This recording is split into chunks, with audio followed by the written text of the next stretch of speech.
విదేశీ ధనాన్ని విరాళాల్ని ఉపయోగించుకుని పనిచేసే స్వచ్ఛంద సంస్థల మీద ప్రభుత్వము తీసుకొచ్చినటువంటి కొత్త నియమావళి.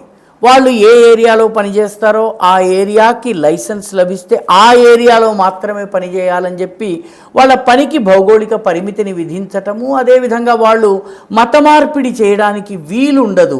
ఈ డబ్బులతో వాళ్ళు మత ప్రచారం చేసుకోవచ్చును, మత వ్యాప్తి చేసుకోవచ్చును, లేకపోతే మత బోధనలు చేసుకోవచ్చు, కానీ మత మార్పిడి చేయడానికి వీలు లేకుండా చట్టం చేశారు.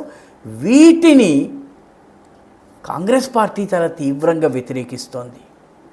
దీనివల్ల ప్రజాస్వామ్యానికి భంగం కలిగిందని చెప్పి మొత్తం అంటే విదేశీ ధనంతో ఎక్కడ పడితే అక్కడ ఏది పడితే ఆ పని చేసుకోవడానికి పూర్తి స్వేచ్ఛనివ్వాలి.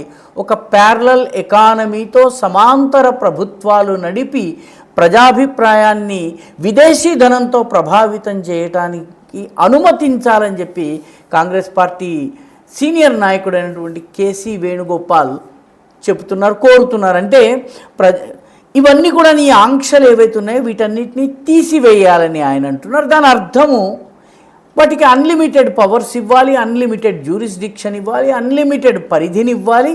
అదేవిధంగా వాళ్ళు మత వ్యాప్తి చేసినా మత ప్రచారం చేసినా కూడాను ఎలాంటి అభ్యంతరము పెట్టకూడదు. అయితే ప్రభుత్వం ఈ విషయంలో చాలా స్పష్టంగా ఉంది.